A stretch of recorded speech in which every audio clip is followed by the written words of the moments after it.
अच्छा सर, आपके अकॉर्डिंग योगा क्या है?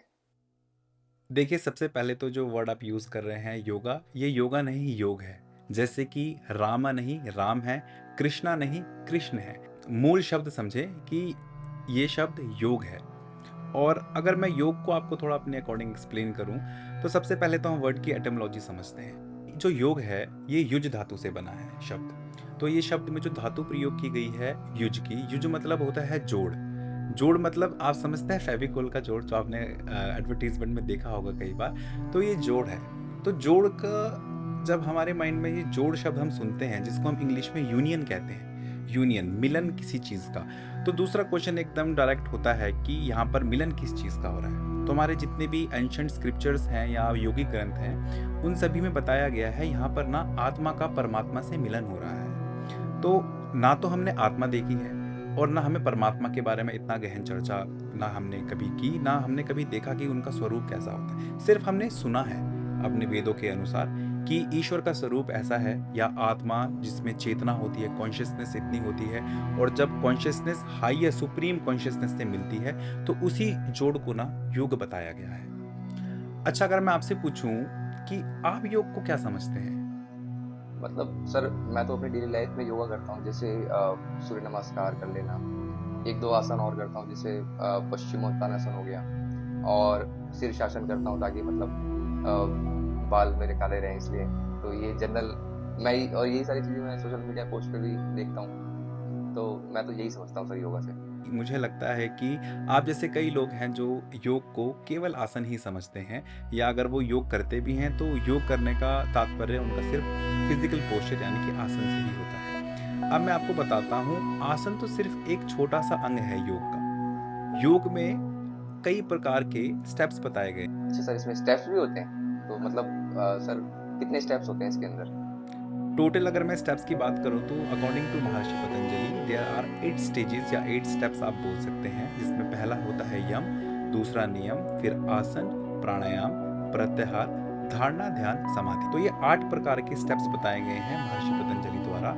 और अब आप देखें कि आसन तीसरे नंबर पे आता है, तो उन्होंने एक सीढ़ी बनाई है कि आप समाधि तक यानी कि आप लिबरेशन तक कैसे पहुंच सकते हैं। अगर मैं आपको सिंपल वर्ड्स में एक्सप्लेन करूं कि आपको सेल्फ रियलाइजेशन कब होगा, जब आप समाधि को अटेंड करेंगे। तो जो इंसान बिल्कुल जिसने योग का अभ्यास नहीं किया है, तो उनको बिल्कुल सरलता से महर्षि पतंजलि ने समझाया है कि सबसे पहले आप यम नियम का पालन करें, फिर आसन प्राणायाम करें, फिर प्रत्याहार और धारणा ध्यान समाधि करें। तो मतलब समाधि तक पहुंचने के लिए इस प्रकार के 8 स्टेप्स। अच्छा सर, मेरा एक जनरल सा क्वेश्चन दिमाग में आ रहा है एकदम से, जब आप ये बताया आपने, तो आपने एक चीज़ और बताई थी कि योग का मतलब होता है आत्मा से परमात्मा का मिलन, या फिर मतलब जुड़ाव। तो जैसे हम डेली लाइफ में योग करते हैं, आसन करते हैं, तो उस आसन में जुड़ाव कैसे महसूस करें हम? किस चीज़ का जुड़ाव? मेरा ये समझ में नहीं आ रहा कुछ। देखिए, काफ़ी अच्छा क्वेश्चन है आपका ये। अगर यहाँ पर हम पहले बात करते हैं, अगर फिलॉसफी की बात करते हैं, तो योगा फिलॉसफी कहती है कि आत्मा से परमात्मा का मिलन है। अब देखिए, ना तो हमने आत्मा को देखा है एज अ फिजिकल वर्ल्ड में, और ना हमने परमात्मा को देखना है। परमात्मा मतलब आत्मा में जो सबसे परम है, जो सुप्रीम है, उसको परमात्मा बोला गया है। अगर मैं आपको बिल्कुल बेसिक से योग आप स्टार्ट कर रहे हैं ना, योग को समझना चाहते हैं, तो जैसे आपने आसन का एक एग्जाम्पल दिया मुझे कि योग में आसन भी लोग करते हैं, आसन का अभ्यास बताया जाता है। तो महर्षि पतंजलि सबसे पहले तो हमें आसन को समझा रहे हैं कि आसन है क्या। तो आसन पे वो बोलते हैं कि स्थिर सुखम आसनम, मतलब आसन वो होना चाहिए जिसमें आपकी स्थिरता हो, जिसमें आप सुखपूर्वक यानी कि विदाउट एनी डिस्कम्फर्ट और लॉन्ग लास्टिंग, मतलब लंबे समय तक आप बैठ सकते हैं, तो उसको आसन बताया गया है।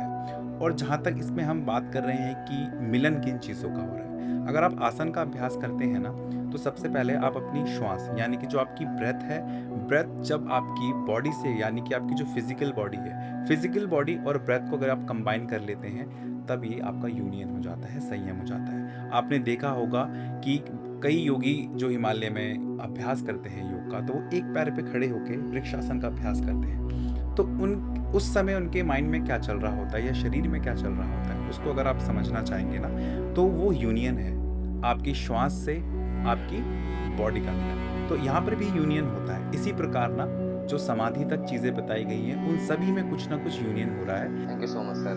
अब तो मुझे बहुत ज़्यादा नॉलेज हो रही है इस बारे में। लेकिन सर, एक क्वेश्चन और है मेरा, लास्ट क्वेश्चन। मैं जैसे डेली लाइफ में सूर्य नमस्कार करता हूँ मैं, तो इसके अलावा मैं और क्या-क्या आसन कर सकता हूँ या फिर और क्या-क्या चीज़ें अपना सकता हूँ योग की, कि मेरी लाइफ और ज़्यादा ईज़ी हो जाए?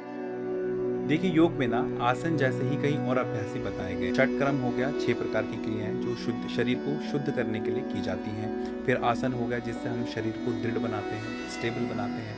फिर प्राणायाम हो गया, प्राणायाम से अपनी बॉडी को एनर्जेटिक बनाते हैं। फिर हमारी मुद्राएँ आती हैं, मुद्राएँ से अपनी प्राणों को हम कंट्रोल करते हैं। और फिर हम बंद का अभ्यास करते हैं। 3 प्रकार के बंद हैं, जालंधर बंद, उड़ियान बंद और मूल बंद। तो इस तरह से ना अगर आप योग का अभ्यास शुरू करने जा रहे हैं, लाइट क्रियाओं से स्टार्ट करें। जैसे कि आपको क्रियाएँ भी बहुत ही ऐसी करनी हैं जो बहुत ही लाइट हैं, आसन भी जो बहुत सिंपल हों, प्राणायाम, फिर आपकी मुद्राएँ, फिर बंद, और फिर अगर आप धारणा या ध्यान का अभ्यास करने जाएँगे, तो उसमें भी कुछ सूक्ष्म लेवल पे, यानी कि बहुत ही बेसिक लेवल से प्रैक्टिसेस बताई जाती हैं। तो उनको आप अपनी लाइफ़स्टाइल में ऐड कर सकते हैं।